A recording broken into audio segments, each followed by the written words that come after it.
कि सबसे पहले मैं अपने सारे मेंबर्स को मुबारकबाद देना चाहता हूं जिन्होंने ये प्रोसेस कामयाब किया है। उसके साथ साथ जो हमारे वाइस चेयरमैन बशीर अहमद साहब बने उनका शुक्रिया अदा करता हूं, और जो हमारे अपोनेंट में उतरे थे मोहम्मद अमीन पीर चेयरमैन पोस्ट पे आए थे उनका भी शुक्रिया अदा करता हूं। वाइस चेयरमैन जो आए थे बशीर साहब के मुकाबले में फैसल खानकाशी उनका भी करता हूँ। जो बाकी हमारी टीम अनकंसेंसस पास इसमें हो गई है तो उनका भी शुक्रिया अदा। सब मिल जितने भी लोगों ने इस प्रोसेस में हिस्सा लिया, एडमिनिस्ट्रेशन, पुलिस, आप मीडिया वाले सब भी, तो सबका शुक्रिया पहले मैं अदा करना चाहता हूँ। बाकी जो जैसे मैंने अभी भी कहा कि ख़ासकर हमारी जो सीनियर्स यहाँ पे गुलाम रसूल सियाह साहब या अली मोहम्मद बख्तूर साहब बहुत सारे हैं, तो जो यहाँ पूरा दिन आज हमारे साथ बैठे थे, जितने भी सीनियर्स हैं उनका भी शुक्रिया अदा करता हूँ। उन्होंने पूरा दिन आज यहाँ पे निकाला और एक जज्बे के साथ, एक वलवले के साथ वो यहाँ पे रहे, इस प्रोसेस को कामयाब कर दिया। तो हमारी यही डिमांड्स रहेंगी, हमारी यही काम जो हमारे पेंडिंग है उनको हम कैसे प्रायोरिटी पे आगे ले जाए। बहुत सारे इश्यूज़ हैं हमारे जो हमने ऑलरेडी डिपार्टमेंट्स के साथ, गवर्नमेंट के साथ उठाई है, सेंटर और यूटी लेवल पे। तो इंशाल्लाह हमें उम्मीद है कि जो पाइपलाइन में काम से पहले हम उनको प्रायोरिटी देंगे, क्योंकि बहुत सारे इस कम्युनिटी के मुश्किलात हैं। जैसे हाउस बोट को क्राउन ऑफ द टूरिज़्म माना जाता है और इसकी जो मुश्किलें हैं, रिन्यूएबल ऑफ लाइसेंस नहीं हो रही है, हमारे जो टिम्बर हैं वो अभी हमें सब्सिडाइज रेट्स पर नहीं मिल रहा है। रिहेबिलिटेशन ऑफ रिवर जालिम, चिनार बाग या डल लेक है, उसको हमें आगे बढ़ाना है, वो काम करना है। और उसके साथ साथ जो हमारा फायर स्टेशन है निगीर में अभी नहीं है, और बहुत सारी चीज़ें रिन्यूएबल रिपेयर्स के लिए हमें कोर्ट में जाना पड़ता है, सालों उसमें ज़ाया होते हैं।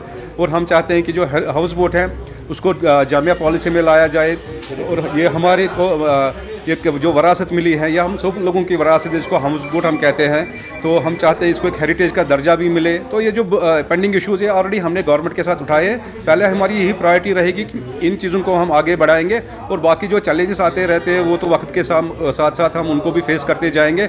और मैं बड़ा शुक्रगुजार हूँ आप सब लोगों का जो यहाँ पे आए आज और इस प्रोसेस को कामयाब किया। बहुत शुक्रिया आप सब लोग। हाउस बोट्स में हम एक जैसे मैंने कहा, हम चाहते हैं कि जो यहाँ पे फाइनेंशियल इंस्टीट्यूशंस हैं, गवर्नमेंट से हमारी यही अपील रहेगी, जब भी कोई गटित हो रहा है या डूब जाता है, उनके पास फाइनेंशियल असिस्टेंस की बड़ी अशद ज़रूरत होती है, क्योंकि ये लकड़ी का बना हुआ होता है, देवदार का इसमें जो वुड लगता है बड़ा महंगा है। और डिपार्टमेंट या कंसर्न गवर्नमेंट की तरफ हमें इसमें एक ऐसी असिस्टेंस मिलनी चाहिए जो मतलब जैसे सॉफ्ट लोन्स है, अगर हमें सॉफ्ट लोन्स मिलते तो हमारे लोग इसमें आगे पहल करते, और जो इसका मोरिटोरियम हो वो थोड़ा बढ़ा के हो जाए, क्योंकि आपको पता ही है कि 22 अप्रैल के बाद जो टूरिज़्म की हालात हैं बिल्कुल ज़ीरो पे थी, और थोड़ा ग्राफ अप ऊपर हो गया, तो पूरा अभी स्टेबल नहीं हुआ, उसमें टाइम लगेगा। और जो हाउस बोट वाले हमारे, इनका खाली यही काम है, टूरिज़्म के साथ ही जुड़े रहते हैं। और हमें उम्मीद है जो हमारी जेन्युइन इश्यूज़ हैं गवर्नमेंट के साथ जो हम टेकअप करेंगे उनको सुना जाए, और हमारी जो मुश्किलें हैं उनको हल किया जाए। अहमद पाला है, मैं वाइस चेयरमैन इलेक्ट हुआ हूँ।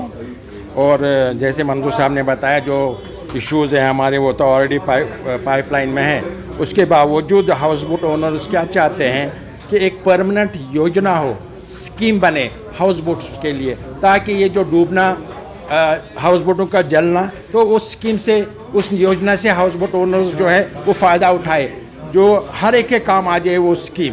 तो ये बहुत काफ़ी ज़ोर कर रहे हैं हमारे हाउस बोट ओनर्स की, हाउस बोटों के लिए कोई स्कीम नहीं है, कोई योजना नहीं। सो हम इस मसले को आगे बढ़ाएंगे।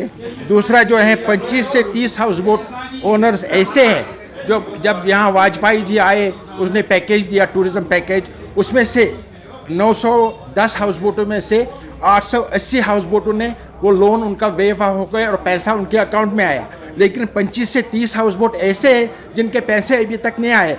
हम इसकी इन्वेस्टिगेशन कराएंगे थ्रू ACB से, तो इंशाल्लाह ये मसला भी हल हो जाएगा। दूसरा और एक इशू है जो रिन्यूअल ऑफ लाइसेंस।